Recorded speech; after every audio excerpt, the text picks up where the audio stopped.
setelah mendengar cerita anak tidak mau sekolah tadi, pendapat panjenengan pripun? Nah, sebagai orang tua tidak boleh egois, harus memberi kesempatan anaknya untuk sekolah.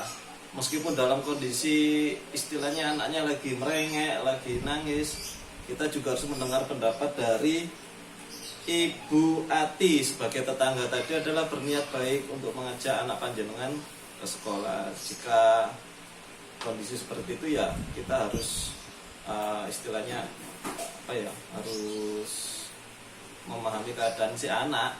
Jadi tidak boleh ibunya berkeras hati sesuai tidak mau menuruti kemauan anak yang mau sekolah, tidak mendengar pendapat tetangganya.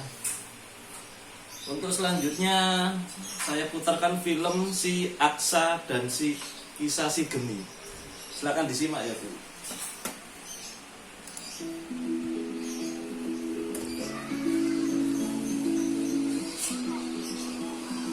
Serunya bermain bola.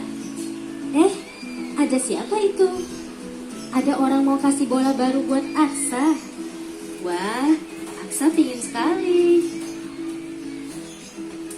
Anak pintar, jangan ikut dengan orang lain ke tempat sepi ya. Ingat, kalau ada yang mau peluk dan cium-cium kamu, tidak boleh kalau tidak ada orang tua kita ya. Kalau ada orang yang mau pegang badan, dada, perut, dan sekitar celana, tidak boleh. Kalau ada yang memaksa, harus teriak yang keras. Tidak mau! Dan langsung lari ke tempat yang ramai. Jangan takut atau malu ya. Cepat kasih tahu orang tua atau guru yang kita sayangi. Tidak boleh ada yang memaksa kita untuk melakukan hal yang tidak kita sukai. Bahkan orang yang paling dekat sekalipun, seperti orang tua, kakak, paman, kakek, guru, teman, atau orang yang tidak kita kenal. Jika anak-anak mendapatkan perlakuan tidak menyenangkan dari siapapun, orang tua harus membawa mereka berkonsultasi dengan para ahli agar anak bisa ceria kembali. Ingat, hubungi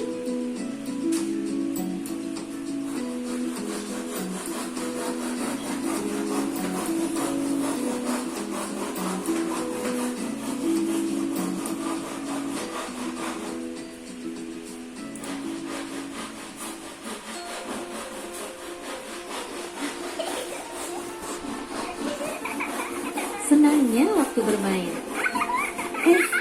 Lihat itu. Ada yang mau kasih permen enak. Boleh nggak ya? Kalau tidak ada ibu atau ayah, tidak boleh ya. Anak pintar, jangan ikut orang yang tak dikenal ya. Ingat, kalau ada orang mau cium-cium kamu di tempat sepi, tidak boleh ya. Juga kalau ada orang mau pegang badan, dada, perut, dan sekitar celana, itu tidak boleh. Kalau ada yang memaksa, harus teriak yang keras. Dan langsung lari ke tempat yang ramai. Jangan takut atau malu ya. Cepat kasih tahu orang tua atau guru yang kita sayangi. Tidak boleh ada yang memaksa kita untuk melakukan hal yang tidak kita sukai.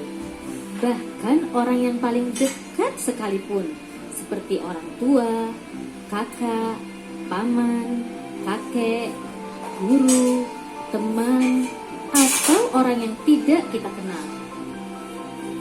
Jika anak-anak mendapatkan perlakuan tidak menyenangkan dari siapapun, orang tua harus membawa mereka berkonsultasi dengan para ahli agar anak bisa ceria kembali. Ingat, hubungi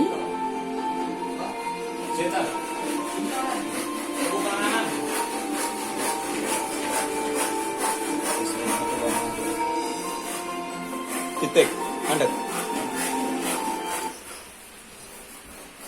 Baik, itu tadi dua film kisah si Aksa dan si Geni. Apa yang ibu tangkap dari dua kisah tersebut? Nah, tentunya adalah kekerasan seksual terhadap anak. Khususnya di Surabaya, panjenengan masih ingat pembuatan kekerasan seksual yang dilakukan oleh seorang guru di daerah Surabaya Utara. Jadi selaku orang tua harus perhatian kepada anaknya, terhadap tumbuh kembang anaknya, diberi pengertian-pengertian seperti yang ada di film tersebut tadi. Jika kejadian berlangsung dan berlanjut lebih parah terhadap anak, kita bisa mengajak konsultasi anak kepada yang lebih ahlinya atau lapor kepada pihak yang berwajib. Untuk selanjutnya, langkah sesi yang poin 7 adalah tolong diperhatikan untuk cara pencegahan kekerasan di keluarga. Pertama, memahami tumbuh kembang anak. Dua, menjadi pendengar yang baik, anak sebagai teman diskusi. Tiga, membantu kesulitan anak terlibat dalam kegiatan sekolah. Jadi kita tiap hari jika ada anak kesulitan dalam hal pekerjaan rumah, kita harus membantunya.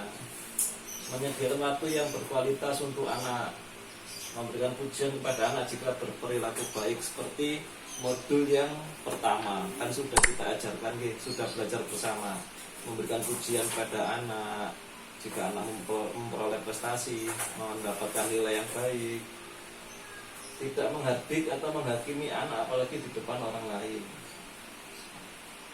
tidak memberi julukan negatif pada anak. Misalkan anaknya rambutnya keriting terus dipanggil keriting, boten asal. Mengenali pergaulan atau teman-teman anak sebayanya. Jadi kita juga harus mengetahui teman-teman sebayanya gitu, biar tidak saling ketimpang dalam usia pergaulannya. Melakukan kegiatan bersama termasuk ibadah. Nah, ini juga penting, seperti yang di modul pertama, orang tua harus sesuai dengan perkataannya, harus selaras dengan bentrokan dalam perkataannya. Suara sampean mantap. Jadi jika orang tua ngajak sholat, ya nyuruh sholat, ya orang tua harus sholat bersama, misalkan motor. Mengikuti perkembangan informasi teknologi, ini penting untuk mengedukasi anak kita tentang kegunaan handphone sebagai media internet untuk mencari informasi. Jangan sampai anak kita dibiarkan tanpa pengawasan. Jangan mudah panik jika menghadapi anak melawan. Mengasuh adalah tanggung jawab orang tua. Tanggung jawab bersama, nggih. Tidak bisa suami kerja tok, terus si ibu full ngurusi anak, nggih, mboten-mboten. Suami dan istri punya tanggung jawab yang sama dalam mengasuh anak. Demikian, terima kasih.